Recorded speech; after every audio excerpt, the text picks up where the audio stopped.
What were you thinking, Rachel? Have you lost your mind? We could have continued dating and enjoyed ourselves even more. Didn't you appreciate how everything was perfect between us? Phil, what are you talking about? Are you joking? Phil glanced at her and smirked. Unbelievable. You're so naive. I need to be honest with you. You excel in the bedroom, but not so much in everyday life. You must have been mistaken to believe I intended to marry you or something. Is that why you were trying to get pregnant? What are you talking about, baby? What's gotten into you? Rachel could no longer hold back the tears that had been building up behind her eyes. As a wave of sadness washed over her, the tears trickled down her cheeks, leaving a damp trail of raw emotion. I wasn't trying to get pregnant, Phil. That was never my intention. This little baby is a blessing from God. Rachel couldn't finish her sentence as Phil interrupted her. Well, if God gifted you this baby, then turn to Him. Let Him take care of the baby. At that moment, Rachel's once happy and beautiful world began to crumble around her. She could hardly believe what she was hearing. She had always thought that Phil truly loved her. He had a way with words, reading poems to her and speaking eloquently, painting a picture of a loving and devoted partner.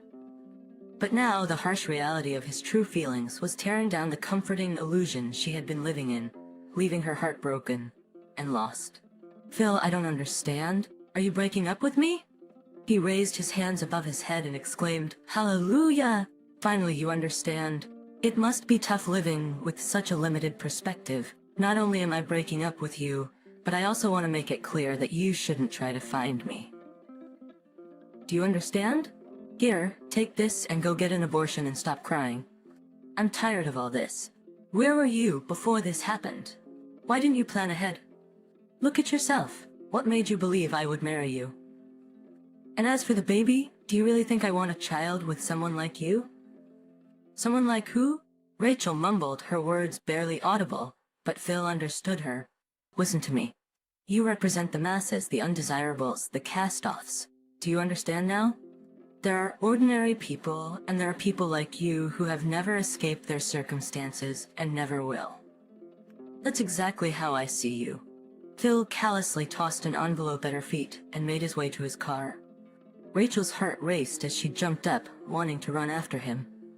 She believed he had misunderstood her and desperately wanted to try explaining her situation one more time. She needed to tell him that he was about to become a father, but before she could reach him, Phil drove away. Phil got into his car and sped away. Her eyes welled up with tears as she looked down at the envelope, hesitantly picking it up and opening it. A few $100 bills spilled out onto her trembling hands, and at that moment, Rachel realized that Phil had understood everything perfectly. He had even come prepared for this devastating conversation. Her life took another drastic turn that day, leaving her to face an uncertain future on her own. Rachel spent her childhood in a modest trailer park with her parents and two younger brothers. From an early age, she took on a significant amount of responsibility around the house, handling most of the chores and caring for her brothers when their parents were away at work. This challenging upbringing instilled in her a strong sense of responsibility and resilience, qualities that would prove invaluable in the years to come. Rachel's mother worked as a dedicated nurse at the local hospital, frequently taking on night shifts to provide for her family. Despite the long hours and demanding nature of her job, she always found time to express her love and care for her family. Her kindness and generosity extended beyond her home, and she became a well-respected and cherished figure in the trailer park community. As a compassionate and warm-hearted woman, she not only made a difference in the lives of her patients, but also set a strong example for her children, who admired her commitment to both her profession and her family. The older residents of the trailer park held a special fondness for Rachel's mother, as she frequently checked up on them, ensuring their well-being and offering her assistance whenever needed. Her genuine concern for their health and happiness, combined with her willingness to help without expecting anything in return, endeared her to the community. Her selflessness and compassionate nature not only improved the lives of her neighbors, but also fostered a sense of unity and support within the park. Rachel frequently accompanied her mother during these check-ins, learning firsthand the importance of empathy and community support. One evening, while her mother was working the night shift at the hospital, an unexpected knock came at their door. It was an elderly man from the trailer park who had sought help from the one person he knew he could rely on in times of need. "Hey, Rachel, is Mom here?" "No, Mr. Lee, she's working the night shift today." "What can I do for you, sir?" "Oh, Amy's not feeling well again. I told her that I would bring Rachel." With that, the old man turned around and began walking away. Despite her young age, Rachel proved to be a quick learner, having absorbed much of the knowledge and skills her mother demonstrated when assisting the elderly. Determined to help, Rachel sprinted after Mr. Lee and gently took his hand, guiding him back to his home so she could tend to Amy in her mother's stead. "Mr. Lee, Mom won't be home for a while. Can I help instead?" Mr. Lee chuckled, his eyes revealing a hint of doubt before he spoke. "Sweetheart, are you sure you're not afraid of using a needle?" "Mom taught me how to do it and I've practiced on a tomato many times," Rachel confidently replied. Mr. Lee cleared his throat and smiled. "All right then. You know how much I love Mrs. Lee, right?" "Don't worry, Mr. Lee, everything's gonna be all right," Rachel reassured him, ready to help in any way she could. Rachel possessed a natural talent for caregiving, and her dedication that night did not go unnoticed. When her mother returned from work the following morning, Mr. Lee approached the trailer, a bouquet of flowers in hand. The vibrant blossoms served as a token of appreciation for the compassionate care Rachel had provided in her mother's absence, as well as a testament to the invaluable support their family offered the trailer park community. "You're raising a kind-hearted young woman just like yourself," Mr. Lee complimented Rachel's mother, acknowledging the impact her parenting had on nurturing Rachel's compassionate nature and her ability to help others in need. From that day forward, Rachel became a reliable source of assistance for the older residents in the trailer park who couldn't afford to visit the hospital. Rachel's experiences in helping others and her growing knowledge of medical procedures sparked a passion for medicine within her. She began to dream of pursuing a medical career, hoping to one day attend college and continue her education in the field. Rachel's father worked as a plumber, and although he frequently came home intoxicated, he was never aggressive or hostile. On the rare occasions when he was in good spirits, he would play with his children for a short time before drifting off to sleep amidst their scattered toys. More often than not, though, he would simply come home and fall asleep almost immediately, leaving the bulk of the parenting responsibilities to Rachel and her mother. Despite his shortcomings, the family adapted and did their best to support one another. Joe didn't have a drinking problem per se. Rather, he struggled to cope with his emotions ever since their family was evicted from their house due to unpaid taxes. The move to the trailer park had hit him hard, and alcohol became a temporary escape from the feelings of failure and disappointment that weighed him down. Despite his struggles, Rachel loved her father, cherishing the rare but wise words he offered. On the occasional days when he returned home sober, he would share stories about the complexities of good and evil in the world. These tales became a guiding light for Rachel, helping her navigate the world around her. From these stories, she gleaned the essential traits of a good person and strived to embody them in her own life, ultimately shaping her character and values. On the day Rachel was leaving for college, the entire trailer park community gathered to see her off. Olivia and Joe held an envelope of cash in their trembling hands. It wasn't much, but it was all they had managed to save up for their daughter's college expenses. Rachel, however, refused to take the money, insisting that she would find a part-time job to support herself. Just then, Mr. and Mrs. Lee stepped forward and said, "Rachel, you have been a blessing to all of us here in the trailer park. Your kindness and dedication have not gone unnoticed. Dedication and kindness to helping others have touched our hearts, and we want to make sure you have the support you need as you embark on this new journey. We have all come together and collected money to help you with your college expenses. You have given so much to our community, and now it's our turn to give back to you. We believe in you, and we know that you will make us proud." With that, Mr. and Mrs. Lee handed Rachel an envelope filled with contributions from the residents of the trailer park, a tangible representation of the love and appreciation they all felt for her. This heartfelt gesture left Rachel deeply moved and even more determined to succeed in her pursuit of higher education. Joe and Olivia stood there, tears streaming down their faces, deeply moved by the community's generous gesture. Rachel wiped away her own tears and smiled. She looked at the people and expressed her gratitude. "Thank you so much. This means a lot to me. You've all taught me a lot. Thank you." Then she turned to her parents and said, "Mom, Dad, thank you both so much. You raised me to be the person I am today. I promise I won't let any of you down." In college, Rachel dedicated herself wholeheartedly to her studies. After classes, she worked part-time cleaning houses to support herself financially. Fueled by her dreams and aspirations, she found the strength to overcome the challenges of balancing her academic and work responsibilities. Rachel's unwavering determination and commitment to her goals were an inspiring testament to her resilience and the values she had cultivated throughout her life. However, Rachel's life took an unexpected turn when she met Phil. He was the son of wealthy parents whose home she worked in. At first, their interactions were limited, barely acknowledging each other's presence. Rachel was a beautiful young lady, but she hadn't received much praise for her beauty, so when Phil complimented her for the first time, she was caught off guard. She initially assumed it was a passing remark, but Phil continued to surprise her with more compliments. Gradually, their relationship developed, and they started conversing outside of his home. After a few months, they were officially dating. Rachel's focused life seemed to be veering off course as she became more invested in her relationship with Phil, unaware of the challenges that lay ahead. Despite her intelligence and resilience, Rachel was also naive and trusting. She saw Phil as a kind and caring companion, but she was unaware of his true nature. As it turned out, Phil was a heartbreaker and a spoiled kid, accustomed to getting what he wanted and tossing it away when he grew bored or lost interest.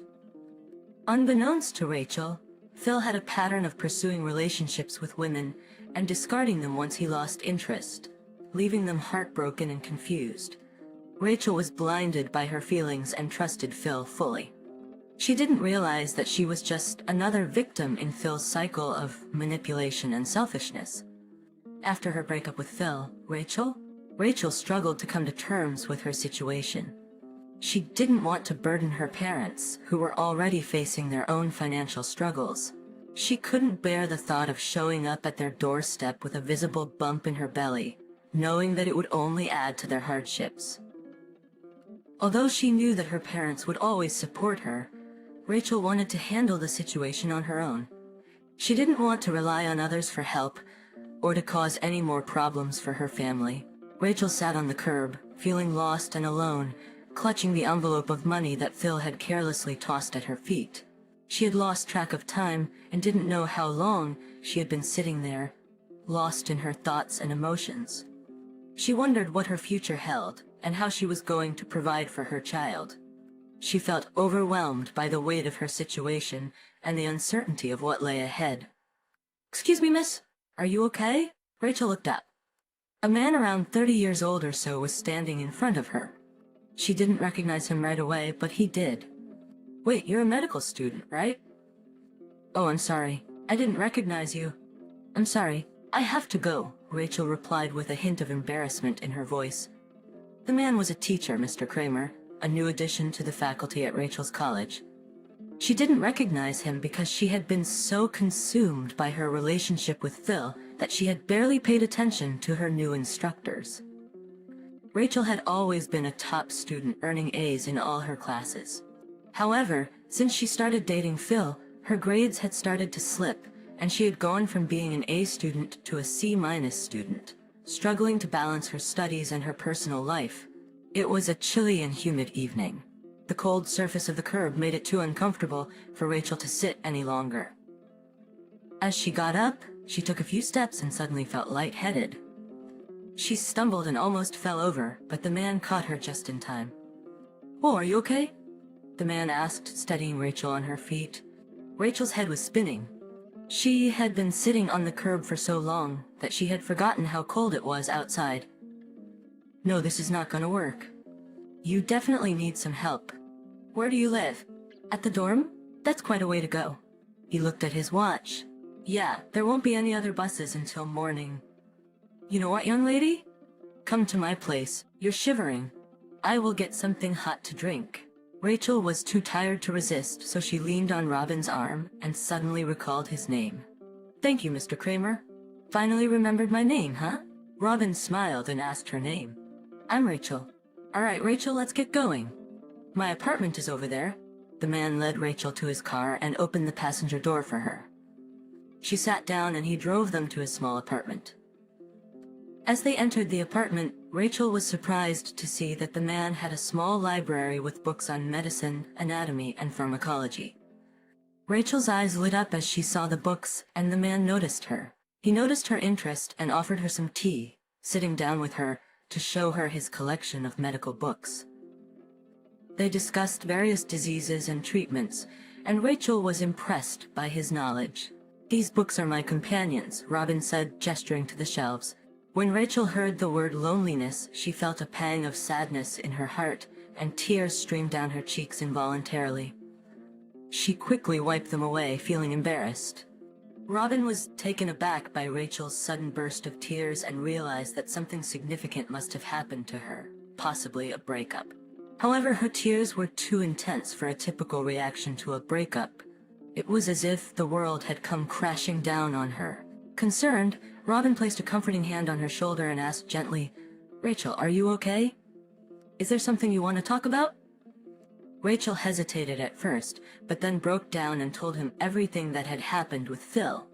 Robin listened carefully and empathetically as Rachel poured her heart out to him.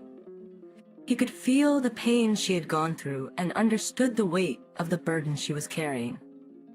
He didn't judge her, but instead offered his support and a comforting presence. After Rachel finished speaking, Robin said, You're a strong young lady. You'll get through this, but you can't give up on your dreams. You have to keep fighting for what you want. He then made her a cup of tea and asked her to rest. She felt comforted by his words and the warmth of the tea. She realized that there were still good people in the world who cared about others. Soon, she fell asleep on the couch, and Robin covered her with a blanket. In the morning, Rachel woke up and was immediately reminded of everything that had happened. She jumped up and sat on the sofa, feeling overwhelmed. Oh God, what am I going to do? As she sat there, the smell of freshly brewed coffee filled the room. Rachel quickly got up, straightened the sofa, and slowly made her way to the kitchen. Good morning. I was about to wake you up. I was afraid the food would get cold. Come on in. Take a seat. Thanks, but I'm not really hungry. Yeah, right? You are hungry. Come on now. Take a seat. Rachel looked at him thankfully and took a seat. At some point, Robin looked at her and said, I would like to have a serious conversation with you. I understand your situation, and I have an offer you might be interested in. 20 years had passed. Hang in there, Mr. Miller. The ambulance is close, the personal assistant told Phil. Phil's face was distorted from the pain he was experiencing. Doctors had told him he needed to have surgery a while ago, but he didn't listen. Now he was paying the price. Phil's personal doctor showed up a few minutes earlier than the ambulance. When he saw the agony Phil was in, he really wanted to say, See, you should have listened to me and gotten the operation way earlier. But knowing how stubborn Phil was, he simply said, Oh my God, Mr. Miller. Phil knew that the doctor wanted to say something else entirely, so he said to him, I know, let's fix me now. What do you think we can do? Well, there's only one doctor who works magic in such situations. She works at the KB. I'm already calling her. Phil leaned back in the armchair, his mind racing with worry. The thought of his life depending on a random person, let alone a woman, didn't feel pleasant. He had found himself in a difficult situation, one that he never expected to be in. He didn't really trust women, not after what his beloved wife did to him. She had not only tried to run away from him, but also tried to take his fortune with her, and she almost succeeded. Luckily, his guards were there to stop her. Phil had been devastated when he found out about his wife's plan. They had been married for over 3 years, and he had never suspected that she was capable of such deceit. It had shattered his trust not only in her, but in women in general. He had always believed that he could trust his instincts when it came to people, But his wife's betrayal had proven him wrong. He couldn't help but wonder if all women were like her, manipulative, deceitful, and only interested in his money. Despite the pain, Phil slumped in his chair, staring out the window. The sun was setting, casting a warm glow over the room. But even the beauty of the sunset couldn't shake off the feeling of loneliness that had taken hold of him. He wasn't old, he wasn't poor, but he was utterly alone. He did his best to conceal the emotional burden this loneliness brought upon him, as he wanted to maintain a positive image. Back when his parents were still alive, things seemed much simpler and less challenging. When Phil was younger, his parents tragically passed away during a trip to South America. Wanting to express his gratitude for their support, Phil had gifted them a vacation to Colombia as a present when he graduated from college. Although he claimed it was a thank you gift, his true motive was to host a massive party at their house while they were away. Sadly, Phil's parents were not well suited for the challenging humid conditions of the tropical jungle excursion they embarked on. During a break in the forest, they unknowingly consumed some toxic food that had been missed by the inattentive tour guides. As their health rapidly declined, they were taken to the nearest medical facility for help. Unfortunately, a critical error occurred at the hospital when the staff mistakenly administered the wrong treatment. This dreadful mistake ultimately led to their untimely deaths. Since then, Phil has been tormented by a deep fear of hospitals, avoiding them at all costs. This traumatic experience left him with an overwhelming phobia that has haunted him ever since. Phil's ulcer was discovered unexpectedly. This surprising revelation came during a routine medical checkup, which he reluctantly attended due to his overwhelming fear of hospitals. Initially, Phil's ulcer was not severe. It caused him mild discomfort, and the doctors recommended surgery to treat it. However, because of his deep-rooted fear of hospitals, Phil continued to postpone the operation despite the potential risks. Now, as Phil anxiously awaited the arrival of an ambulance, the thought of going back for treatment was unbearable. As he paced back and forth, his mind raced with questions and concerns about his upcoming surgery. Would the operation be successful? Would the doctors make another mistake like they did with his parents? Each moment spent waiting for the ambulance seemed like an eternity, as his heart pounded with fear and uncertainty. Little did Phil know that this decision to finally face his fears would change his life in ways he could never have anticipated. When Phil finally arrived at the hospital, he was on the verge of losing consciousness. His condition had deteriorated rapidly, making the situation even more urgent. Without delay, he was wheeled into the operating room, where a team of skilled medical professionals prepared to perform the surgery. His personal doctor, who was well acquainted with Phil's medical history, was also present to ensure that the surgical team had all the necessary information to provide the possible care. As Phil gradually regained consciousness, he felt an overwhelming urge to pray. However, not knowing how to properly offer a prayer, he simply gazed around the room instead. His vision was still blurry, making it difficult to discern any details.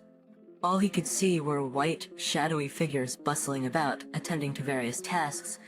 These figures were the medical staff upon whom his life now depended. At one point, the entire medical team gathered around the table where Phil lay. He felt the prick of a needle entering his arm, followed by the placement of a mask over his face. As the anesthesia began to take effect, a doctor approached and looked down at him. Phil realized that she must be the one everyone had been talking about, the skilled surgeon entrusted with his care. As he gazed into her eyes, a flash of recognition struck him. Despite the haze of his current state, he knew those eyes all too well. With the last bit of strength he could muster, he whispered her name, just before succumbing to the anesthesia. Rachel. Rachel's eyebrows shot up in surprise upon hearing her name. She stepped back from the operating table and picked up Phil's medical history to confirm her suspicions. It all clicked into place. As she read his name again, her eyes widened in realization. The man lying vulnerable on her operating table was someone from her past. Mrs. Graham, that was impeccable as usual, complimented one of Rachel's colleagues as they finished the surgery.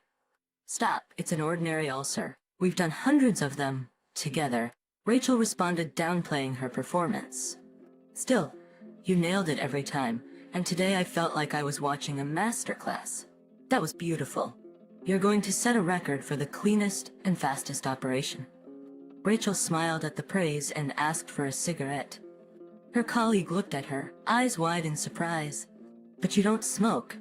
"I don't, but on rare occasions when I need to calm my nerves, I do." They stepped outside together. The man lit a cigarette for Rachel, took one for himself, and then asked a question that had been on his mind. "Am I wrong to think that the patient is somehow related to you?" "No, you're not. It's someone I've despised for a long time," she admitted. "It must be tough for you right now. I'm gonna leave you alone." Rachel appreciated her colleague's thoughtfulness as he walked away, leaving her to her thoughts. At that moment, for some reason, her mind drifted back to the moment when Robin had made the offer to her. "Rachel, I've been accepted into a prestigious medical program abroad. It's a once-in-a-lifetime opportunity, and they strongly prefer participants to have a married status. I know this is gonna sound crazy, but I'm offering you a chance to marry me. You'll give birth, we'll name the child, and I promise I won't hurt you. You'll have everything you've ever dreamed of. The program lasts 3 years. Once we return, it'll be up to you to decide whether to stay married to me or go back to your previous life." When Robin finished making his unusual proposal, Rachel was caught off guard. She had anticipated many things, but never an offer like this. Sensing her hesitation, Robin told her that she could take a week to think it over. During that time, they could also get to know each other better, which might help her make a more important decision. Rachel couldn't help but wonder what life would have been like had she not accepted Robin's offer and taken the opportunity to build a deeper connection with him. Over the course of a few weeks, Robin and Rachel spent a significant amount of time together. They went on long walks, during which they shared stories, experiences, and aspirations, allowing them to form a deeper understanding of each other. Robin also treated Rachel to some memorable evenings at various restaurants, where they enjoyed delicious meals and delightful conversation. As they continued to spend time together, Rachel found herself increasingly intrigued by Robin's personality and ideas, and she started to seriously consider his proposal. The prospect of a life-changing adventure, the opportunity for personal growth, and the potential to forge a lasting bond with Robin made the decision all the more difficult. Rachel found herself questioning why Robin, a handsome and successful man, had chosen her for this proposal. After all, she was a pregnant student on the verge of failing her studies. She couldn't help but wonder why he didn't already have a significant person in his life. A significant person in his life, someone he could rely on for such an important decision. As they spent more time together, she couldn't shake the feeling that there must be some hidden reason behind his choice. Was it mere chance, or had he seen something special in her that she couldn't quite grasp? The mystery only added to the complexity of her decision-making process as she weighed the potential risks and rewards of entering into this unconventional arrangement. Meanwhile, Robin was focused on one thing: receiving Rachel's affirmative answer to his proposal. He recognized the tremendous opportunity that lay before them and believed that embarking on this journey together could enrich both of their lives. As he anxiously awaited her response, Robin hoped that their time spent together had been enough to convince her of the potential they shared. In reality, Robin's participation in the prestigious medical program had already been secured, and his marital status was not a determining factor. He had been selected for the program based on his skills and qualifications alone. The idea of marrying Rachel was not a requirement, as Rachel initially thought, but rather something very personal to Robin that he would reveal later on.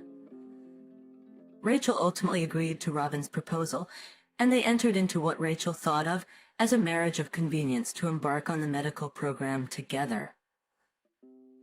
However, over the course of that year, their relationship deepened and evolved, turning their marriage into something genuine and meaningful.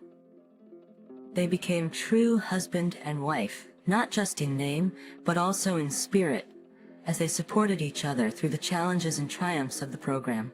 Throughout their journey, Rachel never once regretted her decision, as she realized that it had brought her not only personal and professional growth, but also a loving and fulfilling partnership with Robin. 5 years later, Rachel and Robin welcomed a baby girl into their family. The arrival of their daughter had a profound impact on Rachel's son, who instantly felt a sense of responsibility for his little sister. He embraced the role of an older brother, doing his best to protect and care for her. This newfound bond between the siblings strengthened the family's connection, bringing them even closer together. Rachel and Robin watched with pride as their children formed a loving relationship, grateful for the life they had built together through their unconventional beginnings. As the days went by, Rachel did her best to avoid the hospital ward where Phil was recovering from his surgery. She felt conflicted given their past and her feelings towards him. However, Phil was insistent on seeing the doctor who had saved his life. Reluctantly, Rachel agreed to visit Phil, knowing that it was her professional duty to ensure his well-being and recovery. She prepared herself to face him, aware that their reunion could bring up a myriad of emotions and unresolved issues. "Did you want to see me?" "I'm all ears, sir," Rachel said, trying to maintain a professional demeanor. "Rachel, are you going to keep running around and pretending we don't know each other?" Phil smiled and attempted to grab her hand. She deftly swerved away and asked, "If you don't have any more questions, then I should get going." "Come on now, why are you acting like a little girl? Do you still hold on to those old memories?" "Things have changed and we've changed too. Are you still single, by the way?" Rachel looked at him in surprise. He wasn't joking at all. He genuinely believed that Rachel might still be interested in him.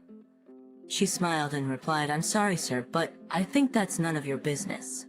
With that, she turned around and walked towards the door, leaving Phil to reflect on their encounter and the passage of time. As Rachel was about to leave the room, Phil managed to sit up in his bed, determination in his eyes. "Rachel, don't forget that I always get what I want," he declared, hinting at his persistent nature. Rachel couldn't help but feel a mix of irritation and amusement at his audacity.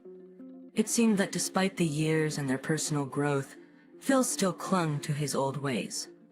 Shaking her head, she exited the room, leaving him to ponder his own words and the reality of their situation. Every day, fresh flowers appeared on Rachel's desk, clearly sent by Phil in an attempt to win her over, and every day she dutifully carried them out to the reception area where she left them for the nurses to enjoy. The envious glances from the nursing staff did not go unnoticed by Rachel, but she remained steadfast in her decision to keep her distance from Phil. Despite his persistence, Phil found it increasingly difficult to get a hold of Rachel for a meaningful conversation. She was careful to avoid any unnecessary interaction with him, maintaining her professional boundaries and focusing on her duties as a doctor. One day, Phil was granted permission to walk around the hospital, and he decided to seize the opportunity to catch Rachel outside. He didn't bother trying to learn more about her current life. All that mattered to him was the connection he felt between them. He stood outside, observing birds as they fought over a piece of bun and chirped loudly. The scene reminded him of the way people fought over things, but he couldn't finish watching as the birds were suddenly scared away by a white Lexus pulling up to the front doors. A minute later, Rachel emerged from the hospital. Phil saw this as his chance to finally have a conversation with her outside the confines of the hospital ward. He gathered his courage and prepared to approach her, hoping to rekindle the connection they once had. "Rachel," Phil called out, drawing her attention. "What do you need, Phil?" Rachel asked, "I just need to talk to you. Can I have some of your time?" Rachel glanced at her watch and said, "You have 2 minutes. "You've become cold-hearted," Phil said. "Listen, Rachel, when I saw you, I realized that nothing has changed. I still love you. I think we need to try again." Rachel burst out laughing. "What about my opinion? Are you interested in hearing what I have to say?" Phil looked surprised. "I thought you loved me so much. Remember those times, Rachel?" "Phil, please leave me alone. I truly hoped I would never see you again." Rachel attempted to walk away, but Phil grabbed her hand. "You don't understand what you're walking away from," he insisted. At that precise moment, the door of the white Lexus opened, and the young man stepped out. As Phil caught sight of him, he froze in his tracks and, in surprise, let go of Rachel's hand. The handsome young man standing before him was the spitting image of Phil himself, albeit much younger. Phil couldn't believe his eyes while Rachel simply looked on, her expression revealing a mix of amusement and relief. "Any problems, Mom?" the young man asked Rachel. "No, honey, everything is all right." This man felt unwell, but I think he's better now.